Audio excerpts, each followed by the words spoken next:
I pitted pro dropshippers against each other on one of the most controversial topics in dropshipping: Facebook ads. Should you budget $5 a day for ads or more? How long should you run your ads for? And should you only target mobile users? These were just some of the questions that I asked, and I was expecting the dropshippers to give pretty similar answers, but they did not. Watch this video to the end to find out how successful dropshippers answer some of the most pressing questions about Facebook advertising.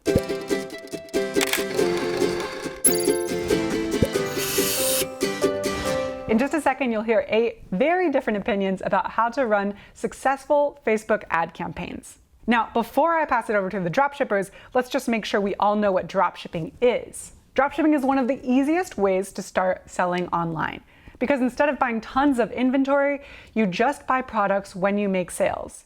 Your supplier ships products to customers for you so that you can sell to customers all around the world. However, being a successful dropshipper requires constant learning. You just have to stay updated in this game. Make sure you hit subscribe so that you never miss our dropshipping interviews, tutorials, and product recommendation videos. Okay, now let's find out how pro dropshippers approach Facebook ads. So I would always start with a website conversion campaign and make sure that I'm targeting purchases.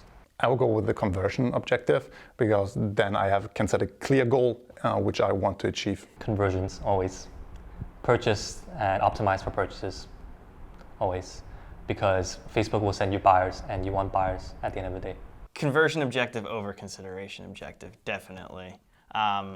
You're ready to sell. It's a drop shipping product. If you're not selling a high ticket $200, $300 item, you want to get them right away. Go for a conversion. That's what you want to do, so no reason to beat around the bush. Yeah, so in Facebook, I always start with the objective as conversion because we're telling Facebook right away, we want purchases. I know a lot of people will go out there and try to do engagement ads first, but Facebook's very, very smart. And if you're telling them you want purchases on your site and you're going after conversions, that's what they're gonna optimize for. So every single time I stick with conversions only. Which objective? PP to start with, collect your data, figure out which one of your ads is the best performing, and the reason you run PP, which is a post-engagement campaign objective, is because it's the cheapest one, and it's going to tell you which of your different ads that you're testing is going to be performing the best. Once you know that, once you have that data and you understand which one of your ads gets the most engagement, the most click-throughs, etc., you can then take that information, create yourself a 95% video viewers custom audience, build a lookalike audience off the back of that, and then run that new audience as a conversion purchase campaign. If you want to go a little bit more high risk and you want to go straight for conversion, you can do that. It is an option. I've done that in the past and I've had success with it and I've had failures with it. You can go out there and you could guess which one of your ads is the best one, and you might fall lucky with it, you might not. I've had some winners, I've had some losers. You can try it. It's higher risk, but it's quicker results. Multiple countries per ad set or one country? We have found one country works well for us. Yeah, I think for general interests, it doesn't matter too much, but we definitely segment all lookalikes based on country. Because if, whatever niche you're in or whatever you're selling, people in the UK versus Germany versus the US may all like the same product, but their different interests are very different because they have different media and culture there. They're exposed to different things, different buying behaviors. So we like to just kind of break them up in the lookalikes. I start with multiple countries, and then after I see which ads performing well, I cut the countries which not performing that well. So multiple countries per ad set is 100% fine. I personally like to go with the top English-speaking countries. So like Canada, Norway, Sweden, England, Canada, and the list can go on, those sorts of countries. I would target the United States in one ad set, but then I would go worldwide in a separate ad set. So I would go towards Canada, Australia, United Kingdom, and France, and all of those other countries. I would lump those into one ad set, but I'd leave the US alone, just because within Facebook, the US is a very, very big audience size, and so I kind of like to segment those separately. Multiple countries to start off, one countries later on for branding to really improve your logistics and delivery times. I've done both. I've tried to do both. I've tested both. I've seen success with both. I suppose it comes down to the product and whether there's a demand for the product in the countries you're using. You can run e-packet countries as a grouping. You can run tier 1 countries. You can run top 4 countries. You could do all that, or you could just run the country that your store is based in. So for me, it's in England, so I like to use UK as a single country sometimes, but I also target e-packet countries because that's got the fastest shipping and they're more likely to buy than, say, worldwide countries. So it works both ways. You just need to test and decide which one is the best for you and that product you're running. So when I start, I will target any e-packet country. I mean, as long as they're segmented in each ad set correctly, any AliExpress vendor that's offering e-packet for that product, I will go after that country. So the big four are more likely to buy from you, but it's also going to be more expensive to run your ads to. E-packet countries gives you a much broader range of people. It's going to be cheaper to reach them, but you might not get as many conversions. You just need to try and figure out which one is sort of responding best to your ad and figure out which group of countries are best to promote the product to. For general products, you could do e-packet because usually it has a global demand, so other countries would like the product as well. So I would go for e-packet to start off. I actually start with all e-packet countries. We've actually never targeted the rest, so big four. Yeah, so when I start any new campaign, all I will do is go after mobile. And mobile is going to be much cheaper as well. And mobile is really good actually. People can shop on their phone any day. Smartphones are getting better and better. So I only target mobile, but if that campaign is doing really well and the product is selling well, you can actually scale out by going to desktop. So then you're going after both mobile and desktop. Mobile users versus all users, I would say all users. Let Facebook decide where it sends it to and knows better. Yeah, we've seen that like 90% of our traffic goes to mobile anyway, targeting all users. But there are people that like to buy on their desktops or use their tablets, so no reason to change that yourself. Just let Facebook decide.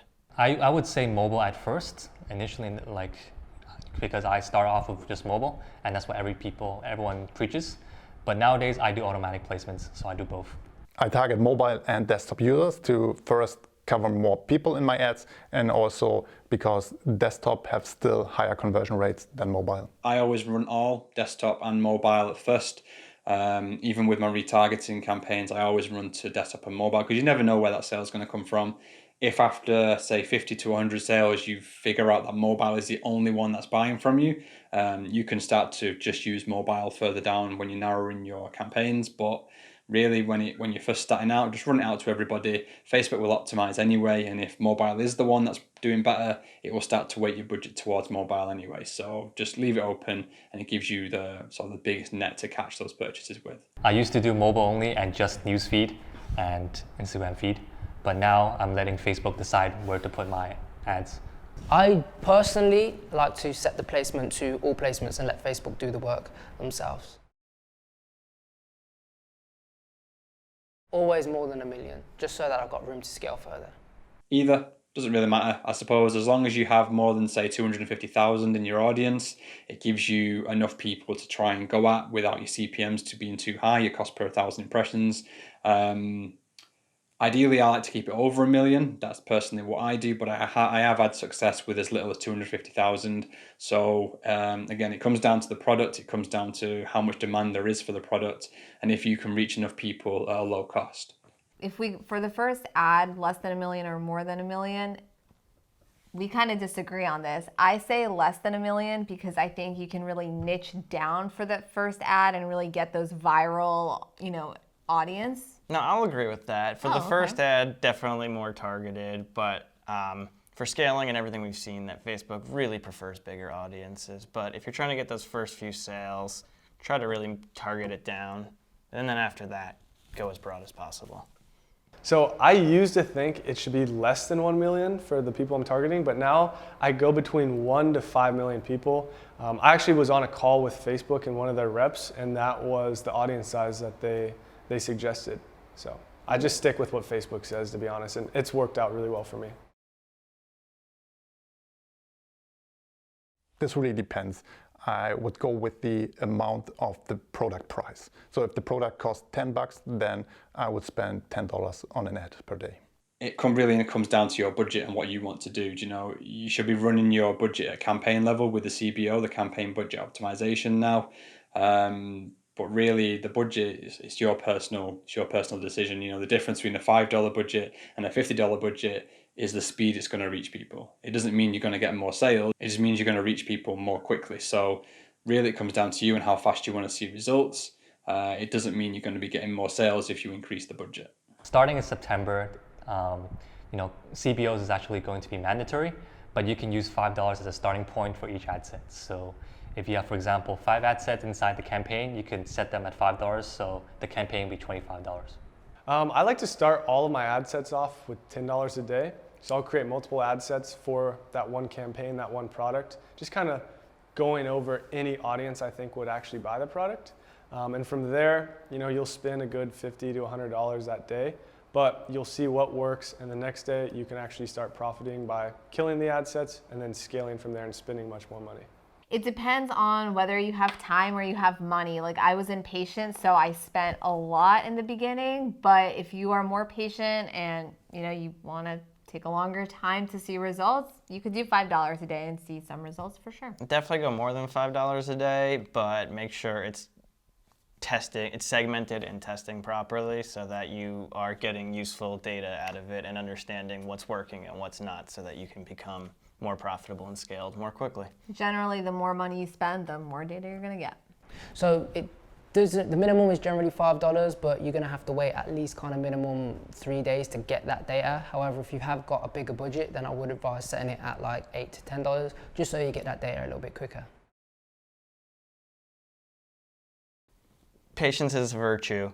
Run your ads for more than 3 days, especially in the beginning. Yeah, especially honestly, I would say for a week, because buying behavior is so different day to day that if you run your ads on Monday through Wednesday, you're gonna get totally different results than if you ran them Thursday through Sunday. So I would say a whole week is pretty good. Yeah, and be aware of the time of year and holidays and things like that. All of that plays into the effect of the buyer behavior. So just understand when you're running them.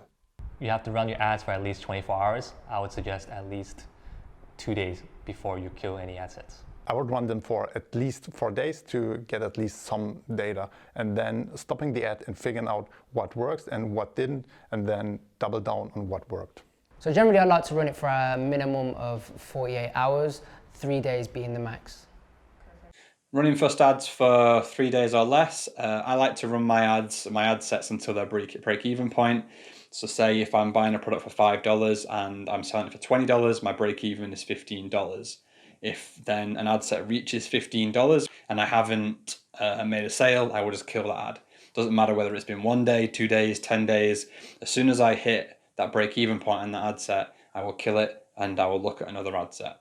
I will run them for less than 3 days. So the most I will give an ad set is 3 days to work. If it's not working in 3 days, because in the beginning it's going to kind of vary day to day, the click-through rates and cost per click. So I'll kind of let it ride out at $10 a day for 3 days. After that, if I'm not seeing any movement with that ad set, I will turn it off. Neither. We market ourselves. We're the influencers. Facebook influencers. It's just us. It's us. Click here and find out what we mean. My bread and butter is Facebook adverts, so I'm always going to go Facebook adverts. I'm going to say Facebook ads every day over influencers, but Instagram placements inside the Facebook ads. And I'm actually going to go very specific on this. I really like the Facebook and Instagram story swipe ups, where you have the full screen. I've found much better click-through rates, CPMs, and cost per clicks just with using the swipe ups. Facebook ads, because of the scalability of it, and everything is more trackable that way too. Facebook ads. Don't do influencers. That's it. Unless you want to create content and say as seen on XYZ's Instagram, it's great for social proof. It's not great for profit. Facebook ads for growth, Instagram influencers, if you don't have a lot of money to advertise with and you want to try and get a quick sale, but just be wary that Instagram influencers, there's a lot of fakes out there and it's kind of a bit of a minefield to decide which one's the best. But if you're looking at growing your brand and your store, then Facebook just gives you that entire platform and you can just advertise to millions and millions of people. I would go with Instagram influencers because it's easier to get started and to not burn that much money. Okay, so what about you? Whose answers do you agree with? Which of these strategies have actually worked for your stores or not? Leave a comment below. I love to start a conversation here and I'll respond with my own thoughts. Thanks for watching, and until next time, learn often, market better, and sell more.